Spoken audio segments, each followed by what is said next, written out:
ओम गणेशाय नमः। ओम नमः शिवाय। मैं निखिल ज्योतिष आचार्य आप सभी का मेरे चैनल पर पुनः स्वागत करता हूं। आशा करता हूं कि आप सभी स्वस्थ होंगे। महादेव की कृपा आप सभी पर सदैव बनी रहे। ये वीडियो मीन यानी कि पाइसेस के लिए बहुत विशेष है, क्योंकि वीडियो है 11 से 17 अगस्त 2025 के साप्ताहिक राशिफल के बारे में।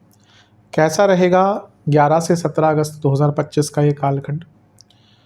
जो मेरा साप्ताहिक राशिफल होता है वो प्रमुखतः चंद्रमा और उनकी गति पर आधारित होता है। चंद्रमा एक बहुत विशेष ग्रह है, उनकी विशेषताएं तो खैर बहुत हैं, लेकिन अगर हम साप्ताहिक राशिफल के संदर्भ में बात करें, पहला तो उनका गतिमान बहुत ज़्यादा तेज़ गति होना उनकी 2.25 से 2.5 दिन में राशि बदलते हैं। दूसरा उनका मन का कारक होना, और तीसरा ये उनका स्वभाव कि जिस भी भाव में जाते हैं उसको एक्टिवेट कर देना, जिस भी ग्रहों के साथ संबंध संपर्क बनाते हैं उनको बहुत एक्टिवेट कर देना।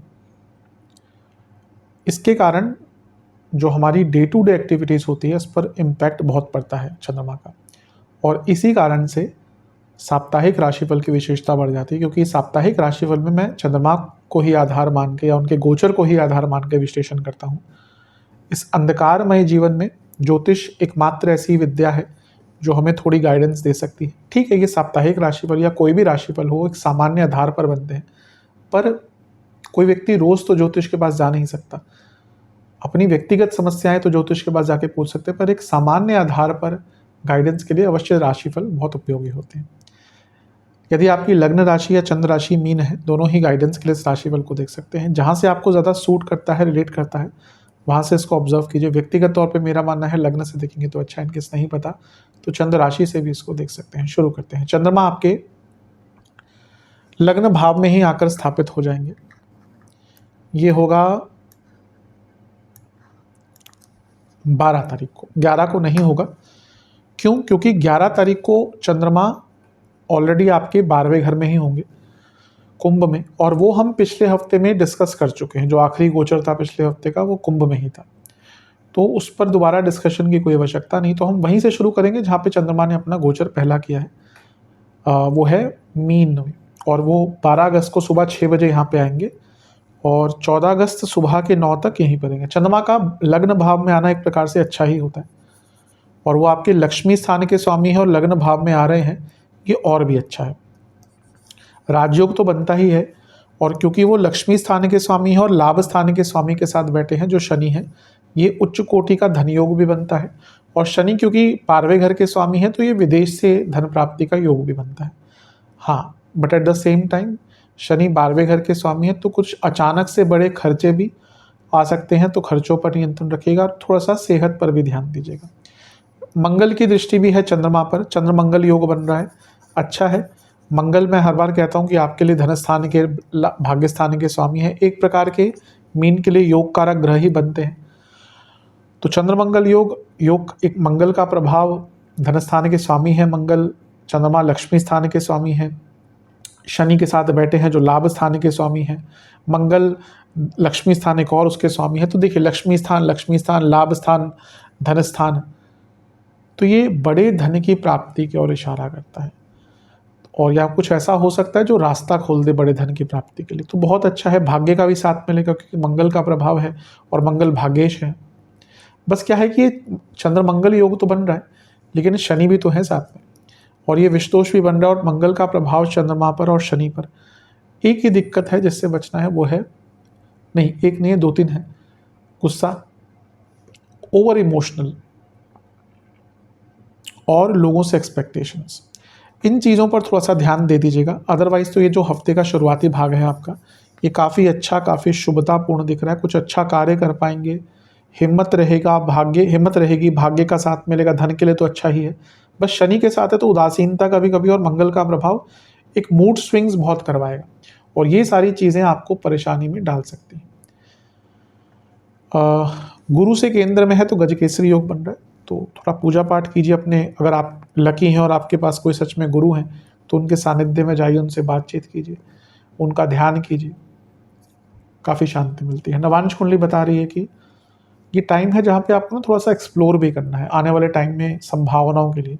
दशांश कुंडली, कार्य क्षेत्र में सब ठीक है, लेकिन थोड़ा सा जागरूक रहना पड़ेगा। कभी कभी तो ना एक वेकअप कॉल की आवश्यकता होती है, वैसा ही है बिजनेस में पहले एड्रेस कीजिए कि भाई कमियां कहाँ पे हैं, कहाँ पे गलती हो रही है, और उनको ठीक कीजिए। लव लाइफ के हिसाब से कम्युनिकेशन की प्रॉब्लम दिख रही है, यानी कि ना आप दोनों के बीच में जो बातचीत है वो ढंग के स्तर पर नहीं हो पा रही, इस पर विचार कीजिए। वैवाहिक जीवन ठीक है, ऐसी कोई दिक्कत नहीं दिख रही। दिक्कत एक यही है, परेशानी एक यही है कि एक लय नहीं है दोनों के बीच में, तो उस पर काम कीजिए। स्टूडेंट्स की जहाँ तक बात है, आप पहले ना अपनी कमियों को मानिए और फिर उनको ठीक कीजिए। अभी लगता है कि ना ही कमियों को मानते हैं, ना ही उनको ठीक करने का प्रयास करते हैं। स्टूडेंट्स की जहाँ तक बात है, सेहत की जहाँ तक बात है, नसों की प्रॉब्लम, आंखों की प्रॉब्लम और थोड़ा सा डिप्रेसिव थॉट्स, रक्त विकार। सर्वाष्टक में आपका तीसरा घर बली है। अगर कुछ सोच रहे हैं या कुछ प्लानिंग चल रही है, बहुत टाइम से और चल रही है, ये वो अप्रोप्रिएट टाइम है, उसके संबंध में आपको डिसीजंस या एक्शन लेना पड़ेगा।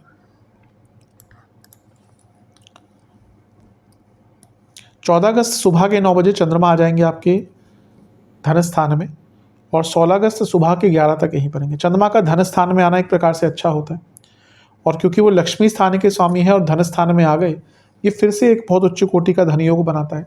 और यहाँ पे मंगल की पुनः दृष्टि है, मंगल धन स्थान के ही स्वामी है आपके, जैसे मैंने कहा एक प्रकार से योग कारक हैं, आपके भाग्येश हैं। तो हफ्ते का मध्य भाग भी आपके लिए बहुत अच्छा है। धन की प्राप्ति अवश्य होगी, भाग्य का साथ अवश्य प्राप्त होगा, पैसे कमाने के आइडियाज़ आएंगे, कार्य क्षेत्र हो या बिजनेस हो, दोनों में आगे बढ़ेंगे। घर में पैसा आएगा, घर में कुछ अच्छा माहौल भी बनेगा, घर में कोई खुशखबरी भी आ सकती है। मंगल केतु दोनों का प्रभाव, इसके अच्छा प्रभाव ये है कि अपने आप को बदलने का मौका, एटलीस्ट ये जानने का मौका कि क्या कमी है, कुछ नया सीखने की एक चेष्टा, इम्प्रूवमेंट करने की क्षमता, ये सब अच्छा है। लेकिन चंद्रमा अग्नि तत्व की राशि में है मेष, मंगल अग्नि तत्व, केतु अग्नि तत्व, तो ये बता रहा है, दर्शा रहा है कि गुस्सा यहाँ पे भी रहेगा और वाणी के थ्रू झलकेगा। तो अपने वाणी पर कंट्रोल अगर कर लिया तो हफ्ते का ये टाइम ठीक ठाक जाएगा, नहीं किया तो फिर प्रॉब्लम्स आएंगी। नवांश कुंडली, आपको ना अपने जीवन में लीडर का रोल निभाना पड़ेगा। दूसरों पर डिपेंडेंट मत रहिए कि वो ऐसा करेगा, नहीं। अपनी कमियां, अपने काम, अपने कृत्य, उनकी बागडोर अपने हाथ में लीजिए। बागडोर, सॉरी, दौड़ नहीं, बागडोर। जहाँ तक दशांश कुंडली की बात है, कार्य क्षेत्र में ठीक है, सब कुछ अच्छा काम करने का मौका मिलेगा। बिजनेस के हिसाब से जैसा मैंने पहले कहा था, अपनी कमियों को पहले पहचानिए। आगे नहीं बढ़ पाएंगे जब तक अपनी कमियों को पहचानेंगे नहीं और उस पर कुछ कार्य करेंगे नहीं। लव लाइफ, थोड़ा सा टाइम दीजिए और हो सके तो थोड़ा सा सेक्रीफाइस भी कीजिए अपने पार्टनर के लिए। अभी लग रहा है कि आप ना प्रायोरिटी नहीं दे रहे अपने पार्टनर को, और ये आगे चलकर दिक्कत देगी चीज़। वैवाहिक जीवन ठीक, ऐसी कोई दिक्कत नहीं है, बस एक सकारात्मक सोच रखिए, बहुत काम आएगी। स्टूडेंट्स, आपको ना अपने एडिक्शंस को कंट्रोल करना पड़ेगा, अपने जीवन में एक लाइफस्टाइल जो है आपका, उसको मेंटेन करना पड़ेगा, वरना आगे चलकर बहुत दिक्कत हो। भले ही कितने टैलेंटेड हो, आप नहीं आगे बढ़ पाएंगे। सेहत के हिसाब से आंखों की प्रॉब्लम, कफ रोग, बीपी, सर्वाष्टक, धनस्थान बली है। धन के रूप में तो मैंने कहा ही है, ये पूरा हफ्ता ही कहीं ना कहीं आपके लिए अच्छा है। एटलीस्ट हफ्ते के 2 भाग तो ऐसे ही दिखे। 16 अगस्त सुबह के 11 चंद्रमा आ जाएंगे आपके तीसरे घर में, यानी कि वृषभ में, और सप्ताह के अंत तक यहीं पर रहेंगे। चंद्रमा का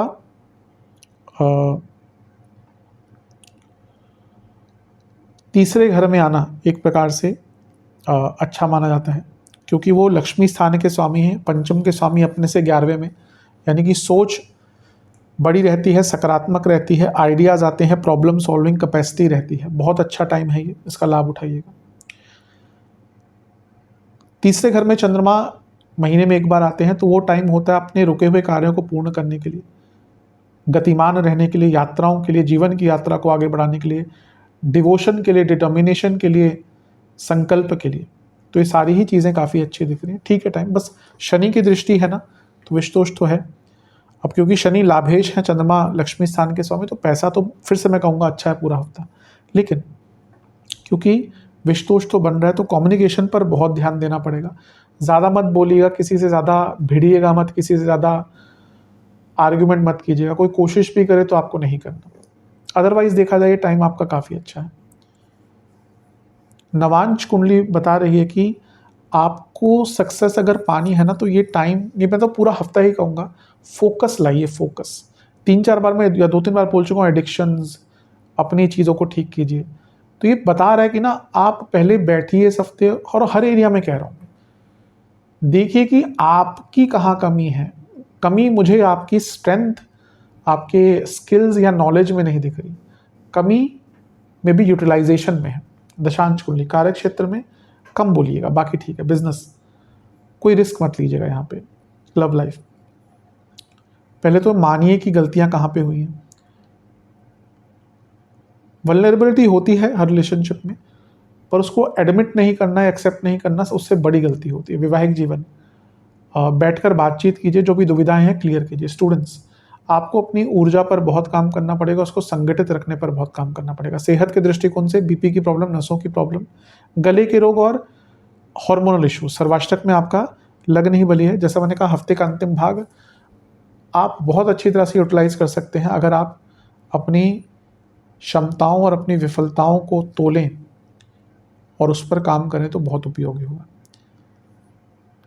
उपाय के स्वरूप में आपको बृहस्पति चालीसा और शिव चालीसा एक बार पाठ करना है। आशा करता हूँ वीडियो काम आएगा। चैनल पे नए हैं, सब्सक्राइब कीजिए, वीडियो को लाइक कीजिए। मिलता हूँ अगली वीडियो में, तब तक के लिए ओम नमः शिवाय।